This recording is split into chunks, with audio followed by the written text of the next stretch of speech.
In this episode, we look at the monitoring and managing of diabetes risk. It's all compliance. Hello, everyone. This is Tom Fox back for another episode of Diabetes, the Metabolic Bully. I'm joined again by Dr. Byron Black from the Medical Fitness Clinic of Kerrville. Dr. Black, first of all, welcome back. Thank you. I'd like to start today's episode by asking you, are there any common misconceptions about diabetes prevention or management of diabetes through exercise that you'd like to address? Yeah, one of the things that I find is a lot of diabetics think that there's nothing they can do about it. Their parents were diabetic, they're diabetic, and so there's nothing they can do. They're just going to be diabetic. And so they don't worry about exercising or trying to eat right. And that's wrong, because from what I've found in my research, type 2 diabetes is not a genetic condition. And a lot of them think that, again, going back to exercise and going to the fitness center, that you have to go for hours at a time and do all these crazy workouts. When in reality, for a lot of people, if they just go out and walk in their neighborhood or find a place where they can go walk, and that'll be a great start to their program. And then as they advance, they can add more to it.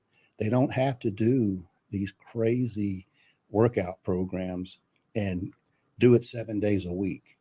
Start small and work your way up. Are there any either success stories or practice examples of clients you feel like you've had success with you could share with us, with, of course, keeping their names anonymous, but just maybe telling some stories? When I was working at Lackland, I had a gentleman come to me. He's retired Air Force. And he got scared because his mother was diabetic, and he saw all the things that she had to go through as a diabetic, the doctor's appointments, the needles, the medications. And his doctor said, "You're diabetic." And it scared him. So he came to see me. And I will say that his body composition and his overall health was not good. He had 50% body fat. So half of his body was fat. And I told him, I said, if you can just start walking, you'll see some benefit in no time. And he took that to heart. He went and found a group of guys that walk at the baseball field every day, and he went and joined them. And then he came back to see me and said, "Okay, I need to work on some nutrition." So we talked about that. Going back to that, what is your eating habit and what are you eating? And he said, "I don't eat breakfast." So I told him, "You got to eat something. It doesn't have to be a big IHOP meal. It can be just a banana or a piece of bagel." And he went and did that. And he came back and he said, "Let me show you something." And I said, he said, "Watch this." He scooted back, and for the first time in his life, he was able to cross his leg and tie his shoe. Before, he had to tie it on the side because he couldn't get to it. And the last time I met with him, he had lost probably about 70 pounds, and all he did was walk and change his nutrition. How much shock that went up as a success? Very big success. So what about, I come from a different world where we look at business risk, and there's a process involved, and that starts with you assess your risk, you put a risk management strategy in place, you monitor the results of that strategy, and then you improve as appropriate based upon your ongoing monitoring.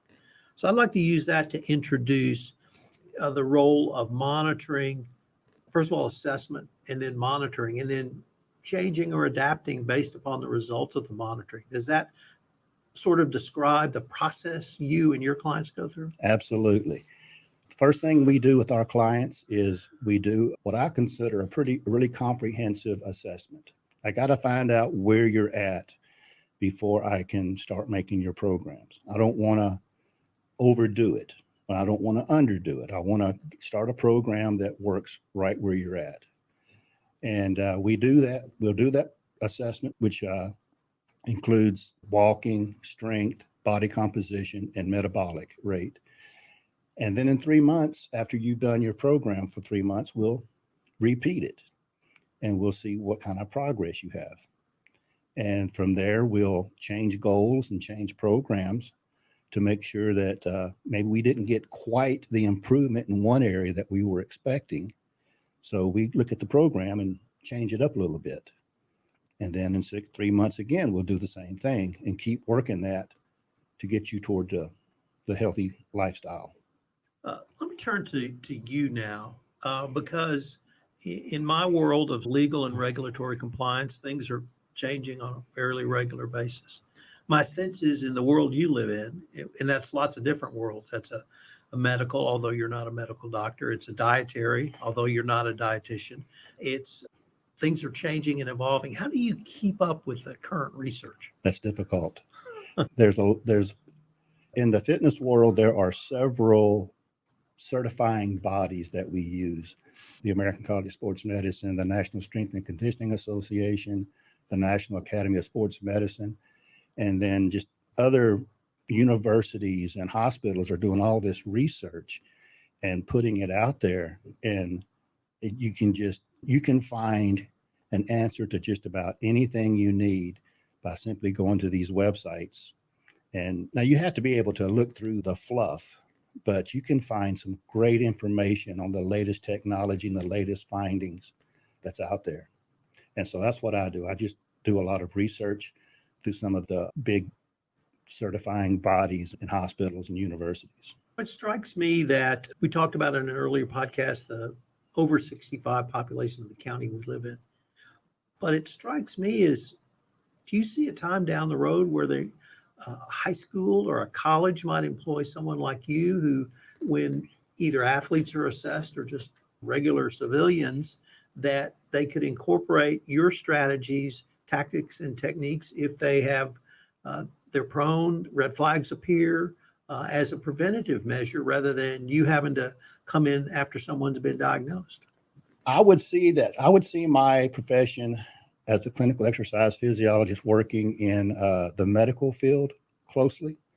And at times when money is available, my exercise physiologists are hired by a lot of the medical centers.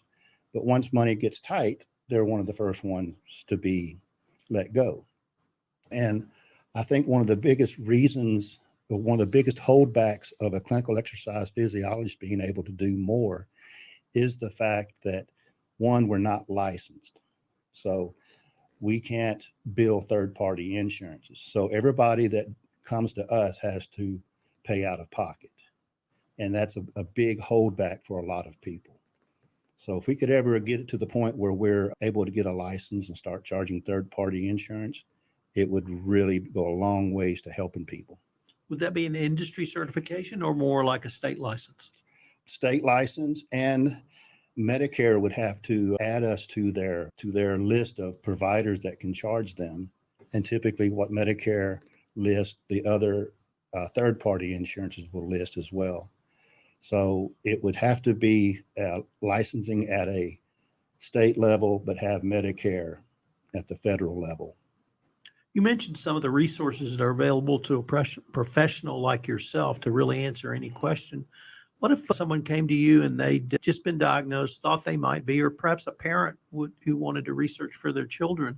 Where could they at least start other than Googling diabetes?